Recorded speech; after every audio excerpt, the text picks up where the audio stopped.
네, 면접관 이한구 앞에 선 김무성 대표. 자, 새누리당의 공천 상황인데요. 자, 당 대표가 직접 인터뷰를 받는 상황까지 벌어졌습니다. 어떤 모습이었을지, 자, 면접장 안과 밖의 영상 저희가 지금부터 공개하겠습니다. 보겠습니다. 자, 움직이지 말고 그대로 계세요. 이제 앉아. 건강입니다. 아, 질문에 나올 것 같네, 이거.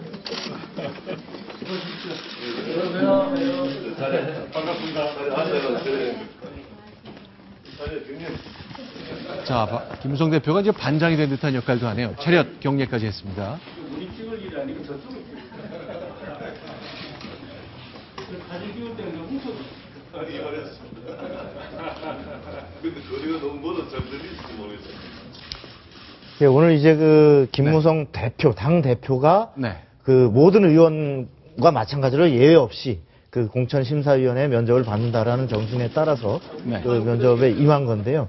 그 이한구 공천위원장이 그 어떤 대폭적인 물갈이 이것을 위한 이른바 전략공천에 상당한 뜻을 두고서 있는 반면에 네. 김무성 대표는 당원당규상 애초에 하기로 했던 상향식 공천 네. 이 부분을 고수하면서 상당한 갈등이 벌어지고 있고 그 사이에서 살생부 이른바 파문도 있었고 공천관리위원회가 요청했던 그 여론조사 결과가 유출돼서 공정성 논란까지 지금 일고 있는 상황에서 오늘 김무성 대표에 대해서 공천관리위원들이 실제로 그 상향식 공천에 대해서 계속 고수를 해야 되는 그 이유에 대해서 어떤 조목조목 따지는 이러한 긴장된 순간까지 좀 있었습니다.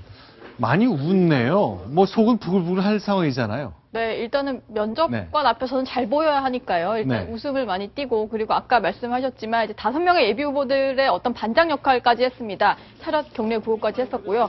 네. 근데 이제 면접 때는 김무성 대표에게 일단 상향식 공천 계속 할 거냐 이런 질문이 나오니까 본인 생각은 상향식 공천은 민주주의의 꽃이다, 민주주의의 완성이다 이렇게 얘기를 하면서 계속 하겠다 이런 의지를 밝혔고요. 그리고 이한구 위원장 하에서 지난주에 일단 그 단수 추천제 같은 것들이 있었는데 거기에 네. 대해서 단수 추천 문제가 많다. 이거는 결국 당에 해가 될 거다. 이런 얘기까지도 자신의 소신까지도 밝혔습니다.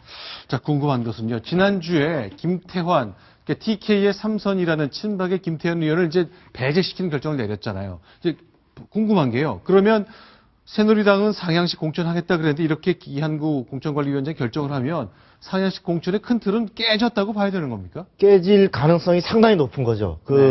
자, 지금 김태환 3선 중진의 친박계 의원입니다. 네. 이분을 만일에 물갈이를 하려면 현재 그 당원 당규에 따르면 기본적으로 이른바 우선 추천 지역으로 삼아야 되고 그리고 우선 추천 지역이나 단수 추천을 하려면 네. 이분에 대해서 어떤 탈락의 근거가 있어야 되는데 그것은 기본적으로 경선이 원칙입니다. 네. 근데 경선을 붙이지 않고 자격 심사를 통해서 아예 경선 자격을 배제한 채 단수 추천인 장석춘 전 한국노총위원장을 공천자로 사실상 확정을 했거든요. 네. 이것은 그 앞으로 있을 상향식 공천이 원칙이 아니라 어찌 보면은 네. 그 필요한 사람은 잘라내고 네. 그다음에 당 지도부가 필요로 하는 사람을 꽂아 넣는다. 이른바 전략 공천이 오히려 일반화될 수도 있다라고 하는 것을 하나 예고하는 장면이기 때문에 네. 향후 추가적인 공천 양상에 따라서는 상당한 당내 갈등이 예상될 수 있는 대목입니다. 자, 지금 화면에 보이는 게 장석춘 예비 후보인데요. 이명박 대통령 시절에 이제 그 노동특보로 임명장을 받는 모습인데, 그냥 이 사례만 보면요, 여 변호사님,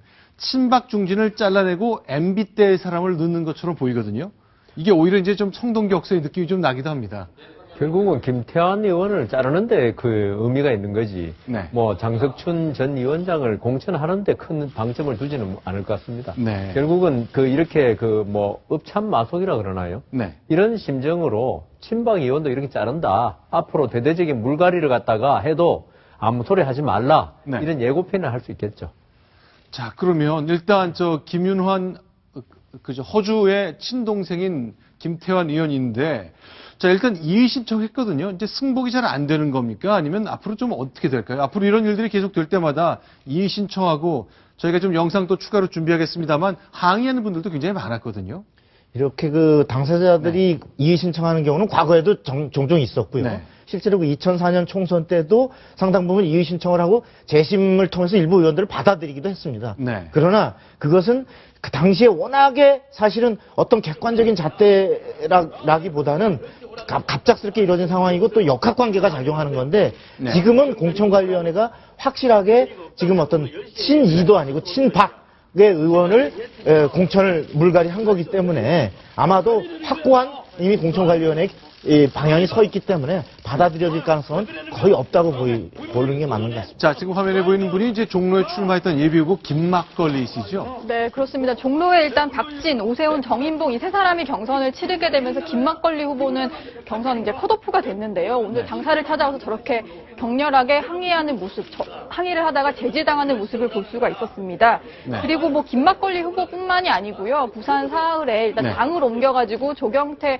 의원이 왔는데 조경태 의원이 단수 추천이 되면서 그 지역에 나왔었던 사흘 석동현 전 지검장이 기자회견을 열고 여기에 대해서 적극적으로 항의를 했습니다. 지금 보시는 게 석동현 전 부산지검장인데 네. 준비를 하고 있다가 이제 다른 당에서 넘어오는 조경태 의원이 단수 추천 후보가 되면서 본인은 경선도 치르지 못하고 밀려나게 된 그런 상황이죠. 그래서 저렇게 항의성 기자회견까지 열었습니다.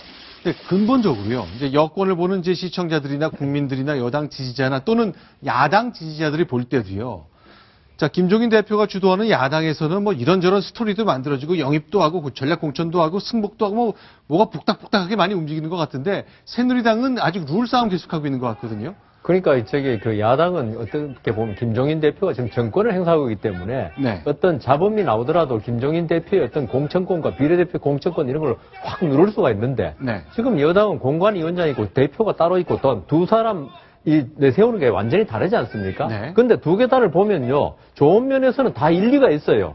그 이한구 위원장, 좋은 사람 영입해가 물갈이 해야 한다. 그다음 김무성 대표 상향식 공천에서 국민의 뜻을 따라서 공천해야 한다. 네. 둘 다 그 좋은 그 면이 있는 반면에 또 둘 다 그 어떻게 보면은 사실 당권 때문에 지금 이런 싸움이 벌인다는 시각도 많거든요. 네. 이 때문에 이게 지금 이한구 위원장과 그 김무성 대표의 서로 주장하는 바가 좋은 점도 있고 나쁜 점도 있기 때문에 한쪽을 완전히 나쁘다고 배제할 수가 없는 입장이거든요. 네. 이 때문에 이게 말하자면 진퇴양난이죠. 네. 그러니까 계속 스텔메이트라고 그러죠, 영어로. 네. 길고개 빠져 있는 거죠. 그러니까 어느 한쪽을 완전히 그 팽개치고 한쪽으로 나갈 수 있어야 하는데 그러니까 계속적으로 이렇게 지금 완전히 그 난맥상을 보이니까 바로 이런 모습을 보여주는 거죠.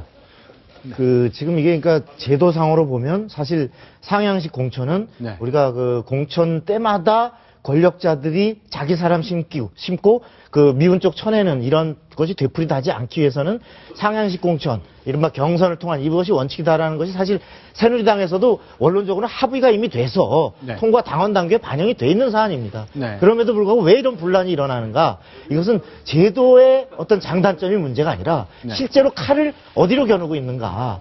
실제 보면 아까 김무성 대표는 그런 상향식 공천이라고 하는 틀을 통해서 기존의 현역 의원들이나 당협위원장들이 그 단순한 경선을 통해서 하면 아무래도 유리한 위치에서 대체로 당선될 수 있도록 보장해서 본인의 당권, 향후 네. 대권 발판으로 가는 거 아니냐라고 하는 이런 의구심을 당내에 완전히 불식시키지를 못했고 네. 더 중요한 것은 그러면 김무성 대표의 그런 속내가 있다 하더라도 그 대위 이상 오른 것을 왜 계속 깨려고 하느냐. 네. 그것이 어쨌든 당내에서 합의됐고 하나의 정당 발전 아니냐라고 하는 상향식 공천을 계속 이것이 진행이 안 되는 이유는 바로 무엇보다도 당내에서 다른 소리 하는 의원들을 쳐내는 것. 박근혜 대통령의 의중, 거기에 친박 의원들이 그것을 이행받아서 네. 이른바 유승민 의원을 비롯해서 네. 당내에서 자꾸 그건 아니고요. 지금 이것이 필요합니다라고 자꾸 딴소리 하는 의원들을 차제에 완전히 물갈이 시켜버리겠다. 네. 포커스가 사실은 그 부분에 맞춰져 있기 때문에 그렇게 되면은 당내에 지금 승복할 수 없다라고 하는 많은 비박 의원들이 자신의 정치 생명과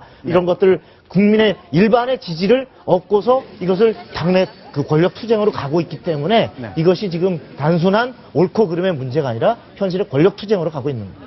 그렇죠. 이제 많은 사람들이 특히 이제 김무성 대표도 그렇고 친박 진영도 그렇고 총선 이후와 대선 국면까지의 생각이 다 계산이 있기 때문에 지금 어떻게 발을 빼기도 굉장히 힘든 상황이 되어버렸습니다.